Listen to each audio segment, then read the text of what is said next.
Hoy vamos a regresar a Europa, la zona de Euroasia, para hablar del corazón en un sentido menos simbólico, menos mitología, menos leyenda, para hablar de lo que se ha denominado medicina basada en la naturaleza.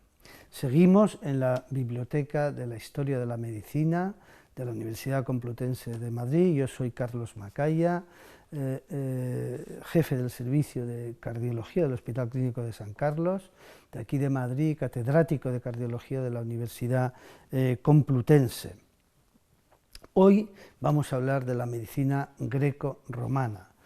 Vamos a hablar de los dos médicos más representativos de esa medicina, de Hipócrates y de Galeno, porque aunque los dos eran griegos, uno, Hipócrates, vivió durante el esplendor de la civilización griega y tuvo un gran impacto en la contribución de Grecia a la medicina, y Galeno, griego de nacimiento en Pérgamo, vivió la mayor parte de su vida y ejerció en Roma. Vamos a empezar cronológicamente por Grecia. Grecia tiene su riqueza cultural de los siglos V al siglo I antes de Cristo. Hipócrates data sobre el siglo IV-V antes de Cristo y es el médico y es uno de los padres de la medicina y probablemente el médico más ilustre de la antigüedad. Él inicia el periodo de una medicina racional, empírica, y por ello es considerado el padre de la medicina. Su gran capacidad para la observación clínica y de la naturaleza influyó en erradicar viejas supersticiones. Sostenía que el médico necesitaba conocer el conjunto, la totalidad de la naturaleza antes de poder tratar al enfermo, ya que la enfermedad no dependía, según él ya, de los dioses, sino del tratamiento racional y empírico que otorgaba el médico al enfermo. Su vida entera de Hipócrates la dedicó a la práctica de la medicina. De hecho, creó una de las primeras escuelas de la medicina, además de la enseñanza. Durante los casi 4 siglos, del 5 al I antes de Cristo, que duró el esplendor griego, se creó el llamado o el conocido Corpus Hippocraticum, que tiene el honor de ponerle el nombre o el apellido a este compendio de obras, de más de 72 obras, ¿no?, que hablan de la medicina, y en las cuales Hipócrates al menos contribuyó o escribió 6 obras. El nombre de Hipócrates viene asociado al juramento hipocrático. Este es un credo que sigue marcando el buen hacer ético de la medicina hasta la actualidad, o sea, el código deontológico que se sigue y que vela por él todos los colegios de la profesión médica. Dentro de este cuerpo hipocrático, dentro de este tratado, enorme tratado de la medicina, existe uno que habla sobre la cardiología. Y en él podemos y debemos de destacar las contribuciones, sobre todo desde el punto de vista de descripciones anatómicas de todos los órganos del cuerpo, pero en especial la del corazón. Y esto fue llevado con ese éxito gracias a las disecciones que Hipócrates y otros médicos griegos realizaban sobre animales ya de gran tamaño, como eran cerdos, como eran corderos, y conocían muy bien la anatomía del corazón. Es interesante ver la descripción del corazón, del Corpus Hippocraticum, cómo lo hace desde fuera hacia adentro, cómo nos habla del pericardio, la capa más externa del corazón, cómo abriendo el pericardio se encuentra un líquido, el líquido pericárdico, que ayuda a que el corazón pueda contraerse dentro de este saco de una forma pues mucho más sencilla, ¿no?, sin roce y sin daño, sin desgaste.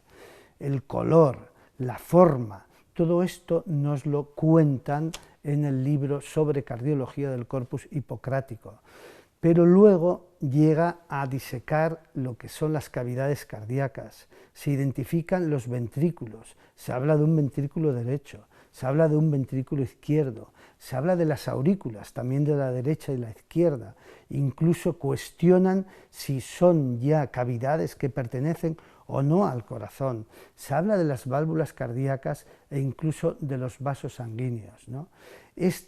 Y diríamos que podríamos decir que la contribución del corpus hipocrático de la medicina griega a la medicina en general y a la cardiología en particular fue fundamentalmente anatómica.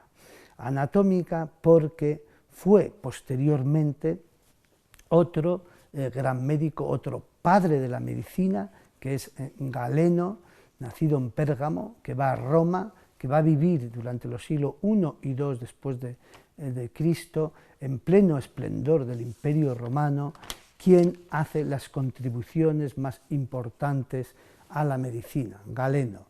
Galeno integra las mejores aportaciones que han hecho sus predecesores, los sabios, Hipócrates el médico, el biólogo Aristóteles y el filósofo Platón. La integración correcta de todo ello hace que un avance y genera un conocimiento en el mismo Galeno que le va a facilitar el desarrollo de sus investigaciones. ¿Y en qué consiste? ¿En qué consiste la aportación, la contribución de Galeno y en particular a la cardiología? Él propone una teoría sobre la fisiología del movimiento de la sangre. Describe por primera vez que por las arterias circulaba sangre y no aire como se creía. Es cierto que él cree que la sangre es producida por el hígado y no aire como se sostenía por entonces, distinguiendo además un aspecto muy importante que no habían hecho los griegos. Distinguían lo que era la sangre venosa o poco oxigenada de la sangre arterial que iba por las arterias con más cantidad de oxígeno. Otra de las contribuciones muy importantes de Galeno fue la descripción de las arterias coronarias. Galeno fue un gran observador y vio cómo en el corazón pues estaban sobre el mismo, coronaban unos pequeños vasos que les llamó arterias coronarias. ¿Y qué función tenían? Porque él era un gran fisiólogo, más que anatomista. La función que tenían esas arterias era que cuando el corazón eyectaba, sacaba la sangre, una fracción muy pequeña de esa sangre corría por esos vasos que estaban sobre el corazón, coronaban, y el corazón se nutría él mismo para poder seguir trabajando. El resto de la sangre iba a repartirse a los diferentes órganos y músculos del resto del cuerpo. Y finalmente otra de las contribuciones de Galeno fue la descripción también fisiológica de los movimientos del corazón, de la contracción y dilatación, de lo que llamamos en cardiología la sístole y la diástole, que es fundamental, lógicamente, para eyectar la sangre hacia adelante y es lo que hace que realmente el corazón sea el motor y mueva la cantidad de sangre necesaria para nutrir todas las partes y todos los elementos de nuestro cuerpo. Después de la muerte de Galeno se detuvieron prácticamente pues, todas sus investigaciones. Se suponía que ya estaba todo sabido, que ya estaba todo dicho, sus textos, sus contribuciones fueron copiadas y traducidas miles de veces y el conocimiento, las contribuciones de Galeno fueron consideradas como una verdad absoluta en Occidente durante más de 1000 años. Es precisamente en el siglo XII, en el siglo XIII, 10 siglos después de la muerte de Galeno, cuando en la cultura árabe, Averroes, Avicenas, de una forma tímida y de una forma aislada, con un impacto muy moderado, comienza de nuevo a generarse conocimiento médico. Pero hay que esperar al Renacimiento, siglo XV, siglo XVI, especialmente con las contribuciones anatómicas de Leonardo da Vinci, cuando se inician los albores de lo que más tarde se conocerá como la medicina moderna, pero eso se lo contaremos en los siguientes capítulos. Muchas gracias por su atención.